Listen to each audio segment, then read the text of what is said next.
दोस्तों आज की इस वीडियो में हम कक्षा 12वीं भौतिक शास्त्र फिजिक्स में अध्याय 10 तरंग प्रकाश की चैप्टर के इंपॉर्टेंट वस्तुनिष्ठ प्रश्न उत्तर देखने वाले हैं।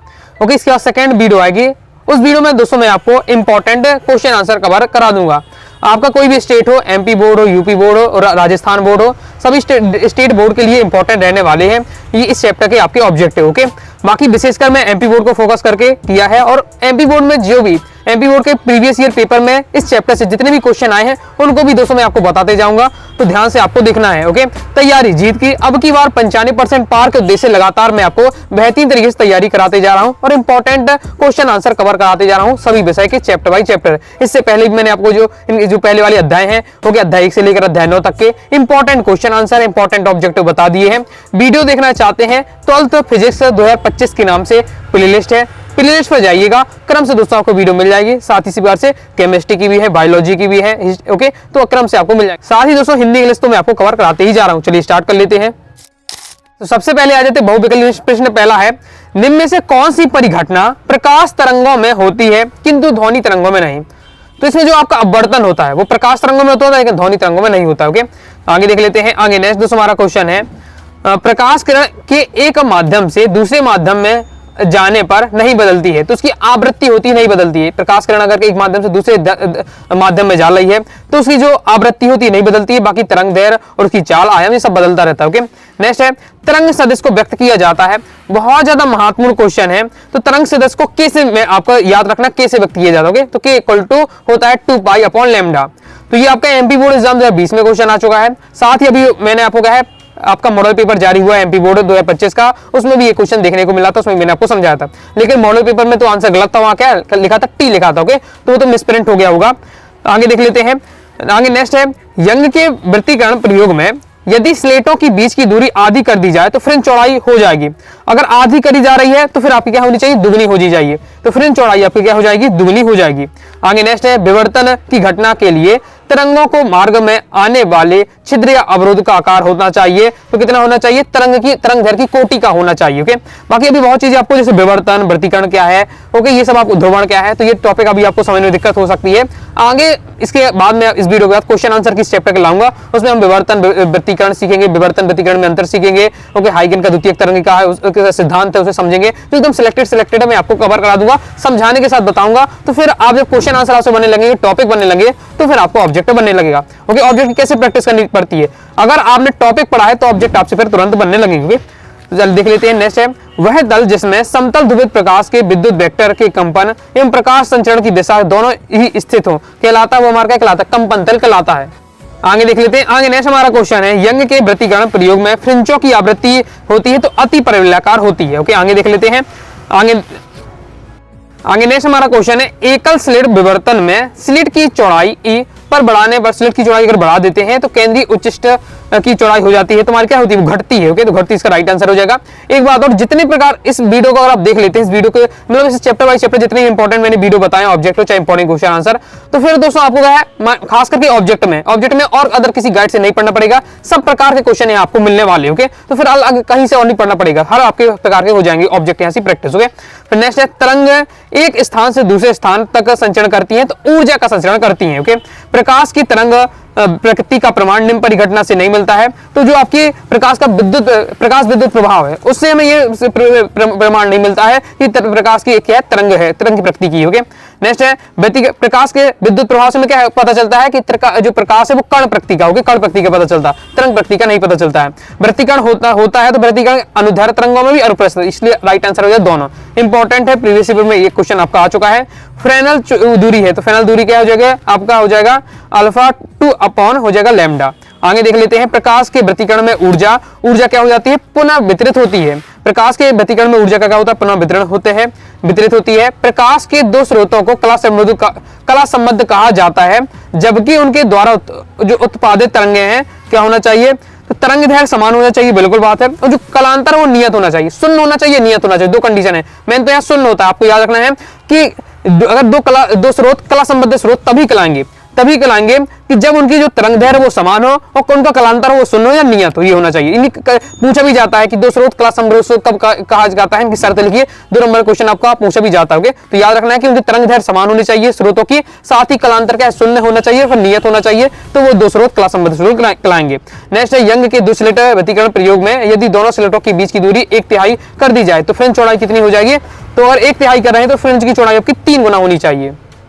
आगे नेक्स्ट है प्रकाश का ध्रुवण सिद्ध करता है, तो क्या सिद्ध करता है? प्रकाश की अनुप्रस्थ तरंग की प्रकृति को, अनुप्रस्थ तरंगे होती है, ये आपकी सिद्ध करता है।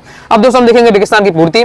तो श्वेत प्रकाश में पतली फिल्म के रंगीन दिखाई देने के कारण क्या होता है? वृत्तीकरण है, जो देने की जो कारण होता है, घटना होती है, वो आपकी क्या है? वृत्तीकरण की घटना होती है। आगे देख लेते हैं। प्रकाश का वेग विरल माध्यम से सघन माध्यम में जाने पर क्या होता है? प्रकाश का वेग है जब विरल से जाएंगे सघन में जाएंगे, सिंपल बात है, क्या घट जाता है। एमपी बोर्ड एग्जाम में 2023 में क्वेश्चन आ चुका है। अनंत पर स्थित प्रकाश स्रोत से आने वाली प्रकाश तरंगों का तरंगाग समतल तरंगाग होता है। तरंगाग अभी मैं आपको बता दूंगा क्वेश्चन, इंपॉर्टेंट क्वेश्चन आंसर में। तो तरंगाग होते हैं दोस्तों 3 प्रकार के होते हैं, गोलाकार तरंगाग्र, बेलाकार तरंगाग, समतल तरंगाग। गोलाकार तरंगाग कब बनता है? गोलाकाला। तो आपने देखा होगा जब भी आप पत्थर लेकर नदी में फेंकते हैं, तालाब में फेंकते हैं, तो गोल गोल संरचना बनने लगती है। किस प्रकार से आप क्या है, ये पूरा नदी में आप क्या है पत्थर फेंकेंगे तो इस प्रकार से आपने देखा होगा कि तरंगे बनने लगती है। तो ये किस डिजाइनिंग बनी? गोलाकार तरंगे। इसी प्रकार से अगर कोई आप लकड़ी फेंकते हैं, इस प्रकार की लकड़ी आपने फेंकते हैं उसमें, ओके, तो जो आपका तरंगाग बनेगा वो इस प्रकार से बनेगा, तो वो आपका बनता है बेलनाकार तरंगाग। और समतल तरंगाग इस प्रकार से होता है। तो अगर समतल तरंगाग फेंकने के लिए क्या होना चाहिए? जो अनंत पर होनी चाहिए, अनंत पर स्थित प्रकाश स्रोत से आने वाली प्रकाश तरंगों से तरंगाग क्या होता है? समतल होता है। तो जो वस्तु होनी चाहिए वो अनंत पर होती है, तब वहां जो समतल बनता है। ओके, बाकी बेलनाकार और जो आपकी गोलाकार है वो जब अंत तक हो जाता है तो समतल ही बन जाता है। ओके, साधारण बल्ब से प्राप्त प्रकाश होता है तो अध्रुवित प्रकाश होता है। देखिए ध्रुवित प्रकाश, अध्रुवित प्रकाश क्या है? देखिए अध्रुवित प्रकाश होता है जिसमें जो उसके तरंग की संरचना की दिशा है वो क्या है? लंबवत तो होती है, लेकिन कुछ लंबत तो होती है, लेकिन कुछ कण है, तो कुछ कण किस प्रकार से कंपन कर रहे हैं, तो कुछ इस प्रकार से कंपन कर रहे हैं, कुछ इस प्रकार से कर रहे हैं, इस प्रकार से होता है। ओके, तो ये जो कण होता है लंबत तो होता है, ओके, लंबत गति तो करता है, लेकिन क्या है कुछ इस टाइप से कुछ इस टाइप से कर रहे हैं उस प्रकार से। तो ये जो इस प्रकार के जो होता है वो आपका अध्रुवित प्रकाश कहलाता है। लेकिन जब इसे हम किसी स्लिट से गुजार देते हैं, ओके, पतली स्लिट से गुजार रहे हैं हम, तो इस प्रकार से इसमें क्या इस प्रकार डिजाइनिंग है। ओके, तो यहाँ से आपके जो लंबे वाले होंगे, ये वाला जैसे लंबे वाला ये निकल जाएगा, बाकी ये सब क्या बाहर ही रह जाएंगे, निकल नहीं पाएंगे। ओके, तो फिर जो प्रकाश प्राप्त होगा वो ध्रुवित प्रकाश कहलाएगा। लेकिन जो बल्ब से या मोमबत्ती से जो प्रकाश मिलता है वो अध्रुवित होता है। नेक्स्ट हमारा प्रकाश के संबंध कणिका सिद्धांत दिया आइजन न्यूटन ने, इंपॉर्टेंट है। कणिका सिद्धांत दिया न्यूटन ने। तरंग संचरण के दौरान समान कला में दोलन करते हुए बिंदुओं के बिंदु पद को क्या कहते हैं? तरंगाग्र कहते हैं। ये तरंगाग्र की परिभाषा तो याद रखना है, इंपॉर्टेंट। तरंगाग्र क्या होता है? गोलाकार तरंगाग्र, बेलाकार तरंगाग्र और आपको समतल तरंगाग्र के बारे में आपको जरूर नॉलेज होना चाहिए। नेक्स्ट बिंदु स्रोत के कारण उत्पन्न, तो भी मैंने आपको बताया जब भी हम क्या है कोई पत्थर लेकर क्या फेंक देते हैं नदी में, तो फिर जो आपका बनता है वो कौन सा बनता है? गोलीय तरंगाग्र बनता है, गोलाकार तरंगाग्र बनता है। ओके, तो बिंदु स्रोत होना चाहिए तो आपका होगा गोलाकार। ओके, नेक्स्ट प्रकाश की तरंग दैर्घ्य बढ़ने पर प्रकाशीय यंत्र की विभेदन क्षमता क्या कम हो जाती है। व्यतिकरण के लिए दोनों तरंगों की आवृत्तियां क्या होनी चाहिए? बराबर होनी चाहिए। आवृत्तियां क्या होनी चाहिए? बराबर होना चाहिए। आगे नेक्स्ट हमारा अभी व्यतिकरण में समझाऊंगा। व्यतिकरण की शर्तें अक्सर पूछी जाती है, मॉडल पेपर में मैंने अभी आपको व्यतिकरण की शर्तें समझाई थी। तो उसमें आपको रहता है कि जो आवृत्तियां होनी चाहिए वो बराबर होनी चाहिए। अनंत पर स्थित प्रकाश स्रोत का तरंगाग्र, तो अनंत पर जो होता है वो क्या समतल होता है, अभी मैं आपको पहले ही समझा चुका हूँ, कंप्लीट हो जाता है। आगे देख लेते हैं। ओके, ऑब्जेक्ट में बहुत ज्यादा आपकी प्रैक्टिस करा दूंगा, हर प्रकार के ऑब्जेक्ट कवर करने का प्रयास किया मैंने, ताकि आपके से बाहर ना जाए पेपर में, और इन्हीं में से आपको रहने वाले इन्हीं कंसेप्ट के आपके जो ऑब्जेक्ट आएंगे इन्हीं कंसेप्ट से घूम के आपके रहने वाले हैं। तो इतना पढ़ लेते हैं तो आपके क्या है हर चैप्टर वाइज बताया है, तो देखते लीजिए वीडियो, अदर जगह से फिर नहीं पढ़ना पड़ेगा और आपको दिक्कत नहीं होगी ज्यादा। ज्यामिति छाया में प्रकाश, यहाँ प्रकाश कर लीजिएगा। ओके, प्रकाश के अतिक्रमण को क्या कहते हैं? प्रकाश के अतिक्रमण विवर्तन कहते हैं। विवर्तन क्या कहलाता है कि जैसे कोई भी क्या है मेरे आप यहाँ प्रकाश डालते हैं तो कोई भी क्या वस्तु आ जाती है, वस्तु जब सामने आ जाएगी तो प्रकाश क्या मुड़ जाएगा, प्रकाश मुड़ जाएगा। तो प्रकाश के मुड़ने की जो क्रिया होती है वो विवर्तन कहलाती है। प्रकाश का अतिक्रमण होता है वो क्या कहलाता है? विवर्तन कहलाता है। ओके, जैसे साबुन का बुलबुला डेड रेस की घटना के कारण रंगीन दिखाई देता है, तो प्रतिकरण की घटना के कारण रंगीन दिखाई देता है। इंपॉर्टेंट है आपका ये। प्रकाश से संबंधित तरंग सिद्धांत दिया है आपका हाइगेन ने। ओके, हाइगेन का तरंग सिद्धांत पढ़ेंगे, फिर हाइगेन का द्वितीयक तरंग सिद्धांत। देखिए हाइगेन का तरंग सिद्धांत अलग है और हाइगेन के द्वितीयक तरंग सिद्धांत अलग है। पेपर में जो हमेशा क्वेश्चन आता है वो हाइगेन की द्वितीयक तरंग सिद्धांत आता है, जो कि 3 नंबर के लिए इंपॉर्टेंट है, तो हम देखेंगे भी। ओके, और एमपी बोर्ड की प्रीवियस पेपर में आ चुका है, 2019 में आया था, 2024 में भी आपका ये क्वेश्चन आया था, हाइगेन का द्वितीयक तरंग सिद्धांत। प्रकाश के व्यतिकरण को प्रदर्शित करने वाला पहला प्रयोग था यंग का द्विस्लिट वाला। ओके, नेक्स्ट एकल स्लिट द्वारा विवर्तन का उदाहरण है, तो ये दोस्तों आपका फ्रॉनहोफर का है। अभी मैंने आपको मॉडल पेपर 2025 में ये क्वेश्चन आया है, उसमें बताया था। ओके, तो देख लेते मॉडल पेपर जो फिजिक्स का कंप्लीट मैंने 1 घंटे की वीडियो है पूरी, उसमें मैंने पूरा आपको मॉडल पेपर 2025 का एमपी बोर्ड का है सॉल्यूशन के साथ बताया समझाया है, वीडियो जाकर देख लीजिएगा। नेक्स्ट यंग के द्विस्लिट प्रयोग में फ्रिंज चौड़ाई की डेटेस के विक्रमानुपाती होती है, तो स्लेटों की जो मध्य दूरी होती है उसके क्या है विक्रमानुपाती होती है। बस इसके लिए आपको क्या है फ्रिंज चौड़ाई का फॉर्मूला आप देख लीजिएगा तो उसमें आपको क्लियर हो जाएगा। आगे नेक्स्ट है यदि ध्रुवण कोण हो तो क्या है माध्यम का अपवर्तनांक, यहाँ आपका आईपी होना चाहिए, ध्रुवण को क्या आईपी हो तो माध्यम का अपवर्तनांक क्या होता है 10 आईपी होता है। इसके बाद याद भी रखिएगा, कई बार ये कोई क्वेश्चन ऑब्जेक्ट में भी, ऑब्जेक्ट नहीं ये आपका क्या है यहाँ से न्यूमेरिकल बनता है कि ध्रुवण कोण आपको दे दिया जाए 30 डिग्री। ओके, तो 30 डिग्री है तो आपके अपवर्तनांक बताइए, सिंपल है 10 30 का मान आईपी जब क्या है 30 डिग्री रख देंगे, 10 30 डिग्री का आपको वैल्यू रख देना है, बस तो आप निकल आएगा, सिंपल है। और एमपी बोर्ड एग्जाम 22 में एक क्वेश्चन आ चुका है। ओके, इसलिए मैंने आपको बता रहा हूँ, मतलब न्यूमेरिकल यहाँ से बना है। बस इतना सा बस है, आपको याद रखना है कि माध्यम का अपवर्तनांक बराबर होता है जिसमें ध्रुवण कोण अगर आईपी है तो 10 आईपी होता है। ओके, ध्रुवण कोण की स्थिति में किसी पारदर्शी माध्यम में अपवर्तित किरण और परावर्तित किरण के बीच का जो कोण होता है 90 डिग्री का होता है। पोलराइड से जो निर्गत प्रकाश, जो पोलराइड से अगर किसी प्रकाश को गुजारते हैं तो अध्रुवित को अगर प्रकाश गुजारेंगे तो समतल ध्रुवित प्रकाश बन जाता है। ज्यामिति छाया में प्रकाश के तीन घटना क्या विवर्तन कहलाता है, अभी बताई दिया है। कला संबद्ध स्रोत के प्रकाश स्रोतों के मध्य कालांतर समय के साथ क्या अपरिवर्तित होता है। जिन बिंदुओं पर तरंगें विपरीत कला में मिलती हैं वहां क्या होती है विनाशी होता है। ओके, विनाशी जो व्यतिकरण होता है 2 प्रकार का, एक आपका होता है संपोषी व्यतिकरण, विनाशी व्यतिकरण। संपोषी व्यतिकरण क्या है कि जब देखिए आपको पता है कि 2 तरंगें तो निकलनी है, तो संपोषी व्यतिकरण क्या होता है बिल्कुल सेम रहता है। ओके, इसे सिंगे मिलेंगे, गर्ते के गर्ते मिलेंगे। जबकि क्या है तो आपका जो इसमें होता है आपका विनाशी व्यतिकरण में इसमें क्या रहता है आपका कि इस प्रकार से रहता है आपका तो यहाँ दूसरा वाला भी सेम इस प्रकार से निकलेगा। ओके, इस टाइप से रहने वाला, तो ये आपका रहता है, ये आपका है विनाशी का डायग्राम और ये होता है आपका संपोषी इस टाइप का रहने वाला है।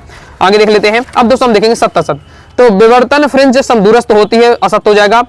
ध्वनि तरंगे विद्युत चुंबकीय तरंगे नहीं है, तो ये दोस्तों आपका क्या है सत्य हो जाएगा, बिल्कुल सत्य है। आगे देख लेते हैं। आगे बढ़ने से पहले दोस्तों बताना चाहूंगा, अगर दोस्तों आप क्या है प्रॉपर रूप से तैयारी करना चाहते हैं क्लास 12 फिजिक्स सब्जेक्ट की अनुराग साडी क्लासेस के क्लास 12 फिजिक्स के कोर्स को ज्वाइन कर सकते हैं। कोर्स में मिलेगा क्या विशेषकर एमपी बोर्ड स्टूडेंट के लिए रहने वाला है पूरा कोर्स है। ओके, तो अगर एमपी बोर्ड के स्टूडेंट है तभी आप कोर्स ज्वाइन करिएगा। ओके, तो कोर्स में दोस्तों आपको ऑल चैप्टर पहले नोट्स मिलने वाले हैं डिटेल से। ओके, साथ ही फिर इसके बाद all chapter important question answer रहेगा, all chapter objective question answer रहेगा, पीडीएफ मटेरियल रहेगा, कम समय पढ़ पाएंगे। साथ ही आपको मॉडल पेपर की प्रैक्टिस कराई जाएगी, एक प्रकार के नहीं 4-5 प्रकार की करा दी जाएगी ताकि आप क्या बोर्ड एग्जाम में पूरा प्रिपेयर हो जाएं।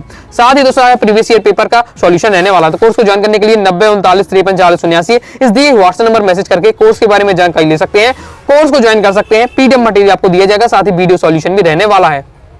आगे नेक्स्ट है ध्वनि तरंगों में व्यतिकरण की घटना नहीं होती है, तो बिल्कुल असत्य हो जाएगा। यंग के द्विस्लिट प्रयोग में दोनों कला संबद्ध स्रोत वास्तविक तो होते हैं, ये आपका असत्य हो जाएगा। ओके, क्योंकि काल्पनिक यहाँ होते हैं। नेक्स्ट है सूक्ष्मदर्शी की भेदन क्षमता उस पर कम तरंग दैर्घ्य पर प्रकाश आपतित करने की बढ़ाई जा सकती है, बिल्कुल सत्य हो जाएगा। सही जोड़ी अगर प्रैक्टिस कर लेते हैं फास्ट ही देखिएगा। ओके, समतल तरंगाग्र, समतल तरंगाग्र हमारा क्या होना चाहिए आपका अनंत पर प्रकाश। समतल तरंगा कब बनता है जब अनंत पर प्रकाश स्रोत होता है।